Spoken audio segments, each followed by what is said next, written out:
ಹುಷಾರ್. ಭಲೆ ಶ್ರೀಕಾಂತ್ ಭಲೆ, ಸರಿಯಾದ ಸಮಯಕ್ಕೆ ಬಂದು ನಿನ್ನ ಅಣ್ಣನ ಪ್ರಾಣವನ್ನು ಕಾಪಾಡಿದಿ.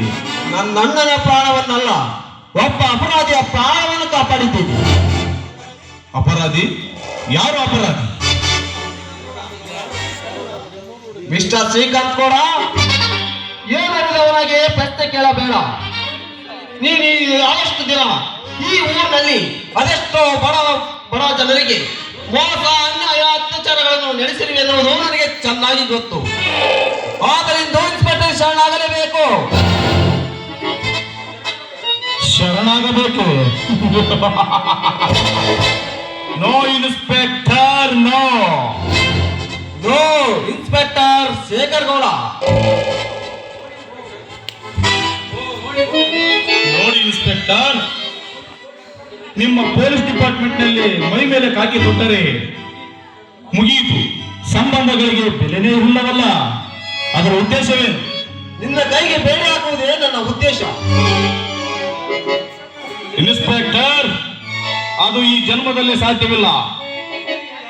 ನಮ್ಮೂರಿಗೆ ಯಾರು ಇನ್ಸ್ಪೆಕ್ಟರ್ ಬಂದರು ನನಗೆ ಎದುರಾಗಿ ನಡೆದುಕೊಂಡಿಲ್ಲ. ನಡೆದುಕೊಂಡವರು ಜೀವ ಸಹಿತ ಉಳಿದಿಲ್ಲ. ಶಡಪ್, ಮುಚ್ಚು. ಹೆಚ್ಚಿಗೆ ಮಾತನಾಡಿದ್ರೆ ಕೊಂದು ಬಿಡುತ್ತೇನೆ. ಬಿಸಿ ಈ ಬಾಡಿಯನ್ನು ಪೋಸ್ಟ್ ಮಾರ್ಟಮ್ ಮಾಡು.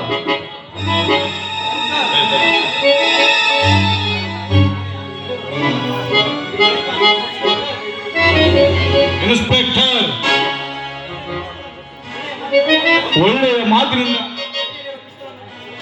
ಒಳ್ಳೆಯ ಮಾತಿನಿಂದ ಕೈಯಲ್ಲಿರುವ ಪಿಸ್ತೂಲ್ ಅನ್ನು ಕೆಳಗೆ ಬಿಸಾಡಿದರೆ ಸರಿ.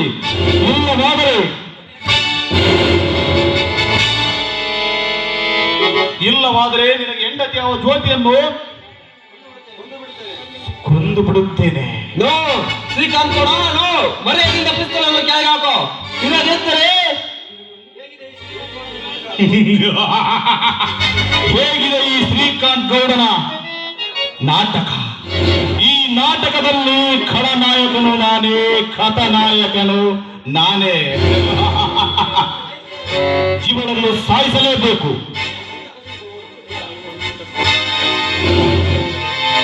ಸೌಕರ್ಯ ಹಾಗೆ ದುಡುಕಬಾರದು. ಸೌಕರ್ಯ ನಿಮಗೇನು ತಲೆ ಕೆಟ್ಟಿಲ್ಲ ತಾನೆ? ಕೊಡು ಕೊಡು ಇಲ್ಲಿ ಕರಿ ಆ ಬಂದುಕೊಂಡು ಇವರೆಲ್ಲರನ್ನು ಸುಟ್ಟು ಭಸ್ಮ ಮಾಡಿ ಬಿಡುತ್ತೇನೆ. ಹಾಗೆ ದುಡುಕಬಾರದು ಅಧಿಕಾರಿ. ಇವರೆಲ್ಲರನ್ನು ಮೊದಲು ಕಟ್ಟಿ ಹಾಕಬೇಕು. ತೆಗೆದುಕೊಳ್ಳಿ ಬಂದಕನ್ನ ಹಾಕು. ಮೊದಲು ಕಟ್ಟಿ ಹಾಕ ಅವರನ್ನು.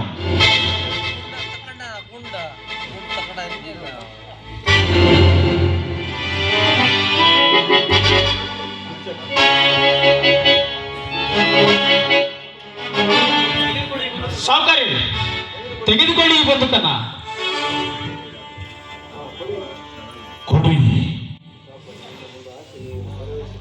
ಸಾವುಕಾರಿ, ನನ್ನದೊಂದು ಆಸೆ ಇದೆ, ನೆರವೇರಿಸಿ ಕೊಡುವಿರಾ? ಏನದು? ನಾನು ಜೀವನದಲ್ಲಿ ಕುಖ್ಯಾತ ಕಂಡನಾಗಬೇಕೆಂಬ ಆಶೆಯಂತೂ ನೆರವೇರಲಿಲ್ಲ. ಆದರೆ ಕೊಲೆ ಮಾಡಿ ಕೊಲೆಗಡಕನಾಗಬೇಕೆಂಬ ಆಶೆಯನ್ನು ನೆರವೇರಿಸಿಕೊಳ್ಳುತ್ತೇನೆ ಸಾವುಕಾರಿ.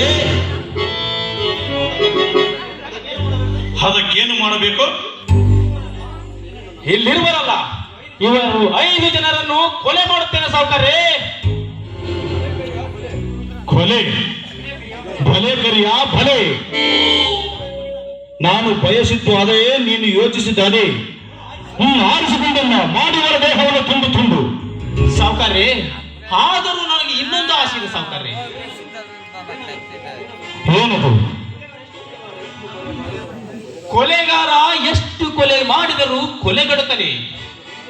ಆದರೆ ಒಂದೇ ಒಂದು ಕೊಲೆ ಮಾಡಿ ನಾನು ಕೊಲೆಗಡುಕ ಎಂದು ಹೆಸರು ಪಡೆದುಕೊಳ್ಳುವುದು ತುಂಬಾ ಸುಲಭ ಅಲ್ಲ ಸಾವುಕಾರೆ? ಆಯ್ತು, ಹಾಗೆ ಮಾಡು. ಹಾಗಾದರೆ ಯಾರನ್ನು ಕೊಲೆ ಮಾಡಲಿ? ಜ್ಯೋತಿ ನಿನ್ನ ಬೇಡ, ಬೀರ ನಿನ್ನನ್ನು ಬೇಡ. ನಿನ್ನನ್ನು ಕೊಲೆ ಮಾಡಿಬಿಟ್ಟರೆ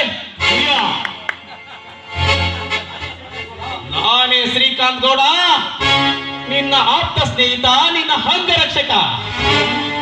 ನಾನು ನಿನ್ನ ಬೇಡ ಸೇಡು ತೀರಿಸಿಕೊಳ್ಳುವುದಕ್ಕಾಗಿಯೇ ನಾನು ನಿನ್ನ ಸ್ನೇಹ ಬೆಳೆಸಿದ್ದು. ಕರಿಯಾ, ನನ್ನನ್ನು ಬಿಟ್ಟು ಬಿಡು. ನನಗೂ ನಿನಗೂ ಯಾವ ವೈರತ್ವವೂ ಇಲ್ಲ. ವೈರತ್ವ ಸಾವುಕಾರ, ಆ ವೈರತ್ವ ವಿರುವುದಕ್ಕಾಗಿಯೇ ನಿನ್ನೊಡನೆ ನಾನು ಸ್ನೇಹವನ್ನು ಬೆಳೆಸಿದ್ದು. ಸೇಡು? ಯಾವ ಸೇಡು? ಸೇಡು? ಅದೇ ಸೇಡು ಸಾವುಕಾರ, ಅದೇ ಸೇಡು. ಇಲ್ಲಿಗೆ 15 ವರ್ಷಗಳ ಕೆಳಗೆ ನನ್ನ ಹೆತ್ತ ತಂದೆ ತಾಯಿಯನ್ನು ನೀನು ಕೊಚ್ಚಿ ಕೊಲೆ ಮಾಡಿದೆಯಲ್ಲ, ಅದೇ ಸೇಡು. ಇವರಾರು ಗೊತ್ತೇ? ನನ್ನ ತಂಗಿ ಜ್ಯೋತಿ. ಇವರಾರು ಗೊತ್ತೇ? ನನ್ನ ಹೊರ ಹುಟ್ಟಿದ ಅಣ್ಣ. ಮತ್ತೆ ಅವರಾರು ಗೊತ್ತೇ? ನನ್ನ ಸಾಕು ತಂದೆ. ನನ್ನನ್ನು ಚೆನ್ನಾಗಿ ಓದಿಸಿ ವಿದ್ಯಾಭ್ಯಾಸ ಕೊಡಿಸಿ CID ಆಫೀಸರನ್ನಾಗಿ ಮಾಡಿದ್ದಾನೆ.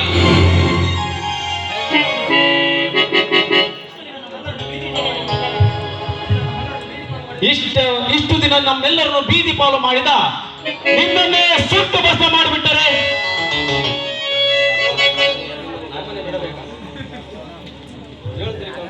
ಹೇಳು ಶ್ರೀಕಾಂತ್ ಗೌಡ, ನಿನ್ನನ್ನು ಸುಮ್ಮನೆ ಬಿಡಲ್ಲ ಅಥವಾ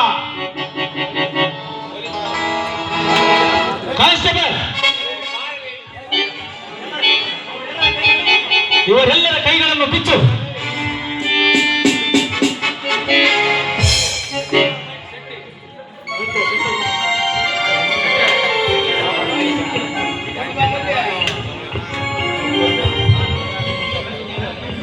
ಏಕೆ ಸೌಕರ ಈ ಶಕ್ತಿ ಬೀಸಿದ ಮೋಸದ ಜ್ವಾಲ?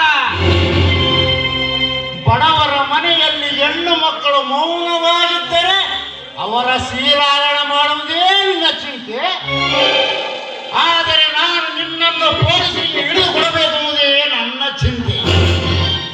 ಎಂದು ನನ್ನ ಮಗಳನ್ನು ಕೊಂದು ಅಂದೇ ನಿರ್ಧರಿಸಿದೆ ನಿನಗೆ ತಕ್ಕ ಜೋಡಿ ಹುಡುಕಲೇಬೇಕೆಂದ.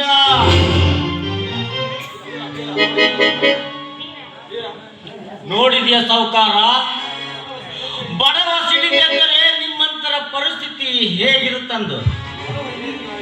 ಬಡವರೆಂದರೆ ಬೀದಿ ನಾಯಿಯಾಗಿ ಮಾನ ಸುತ್ತಿಕೊಂಡು ಅಲ್ಲಾಡುತ್ತಾರೆಂದು ತಿಳಿದುಕೊಳ್ಳಬೇಡ.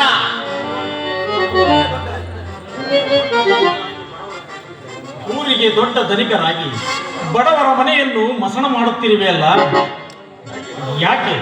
ಬಡವರೆಂದರೆ ಏಕೆ ನಿನಗೆ ಕೋಪ? ಶ್ರೀಕಾಂತ್ ಗೌಡ, ಸಿಟ್ಟು ತನ್ನ ವೈರಿ, ಶಾಂತಿ ಪರರ ವೈರಿ ಎಂಬುವ ಹಿರಿಯರು ಹೇಳಿದ ಮಾತು ನಿನಗೆ ನೆನಪಿಲ್ಲ ತಾನೆ?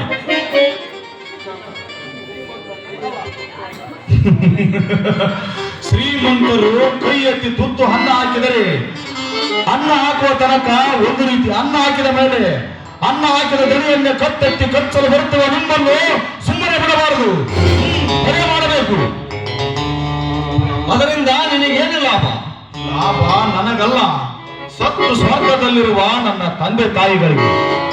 ಮುತ್ತಿನಂತ ನನ್ನ ತಂದೆ ತಾಯಿಗಳನ್ನು ಕೊಂದು ಬಿಟ್ಟ ಈ ಕರಿಬಸಪ್ಪ. ಅದಕ್ಕಾಗಿ ಆ ಕರಿಬಸಪ್ಪನ ಮನೆಯನ್ನು ಸುಟ್ಟು ಭಸ್ಮ ಮಾಡಿ ಅವನೆರಡು ವಂಶದ ಕುಡಿಗಳನ್ನು ಬೀದಿ ಪಾಲು ಮಾಡಿಬಿಟ್ಟೆ. ತಪ್ಪು ಕಲ್ಪನೆ ಸೌಕರ, ನಿಂದು ತಪ್ಪು ಕಲ್ಪನೆ. ನಿಮ್ಮ ತಂದೆ ತಾಯಿ ಕೊಲೆ ಮಾಡಿದೆ ಇವರಲ್ಲ. ಯಾರು ಹೇಳಿದ್ದು? ಯಾರು ಹೇಳಿಲ್ಲ, ನಾನೇ ಕಣ್ಣಾರ ಕಂಡಿದ್ದು. ಆ ದಿನ ನಾನು ನಿಮ್ಮ ತಂದೆ ತಾಯಿಗೆ ಹೋಗಿ ತಿಳಿಸಿದೆ. ನಿಮ್ಮ ಅನ್ಯಾಯ ಅತ್ಯಾಚಾರವನ್ನು ಕಂಡು ತಾವೇ ತೋಟದ ಮನೆಯಲ್ಲಿ ಮೀಸ ತೆಗೆದುಕೊಂಡು ಆತ್ಮಹತ್ಯೆ ಮಾಡಿಕೊಂಡು ಬಿಟ್ಟರು. ಅದನ್ನು ನಾನೇ ಕಣ್ಣಾರ ಕಂಡಿದ್ದು.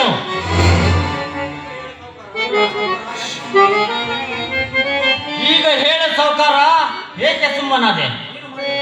ನೀನು ಮಾಡಿದ ತಪ್ಪಿಗಾಗಿ ನಾವು 3 ಜನ 3 ದಿಕ್ಕಿಗಾಗಿ ಹೋದೆವು.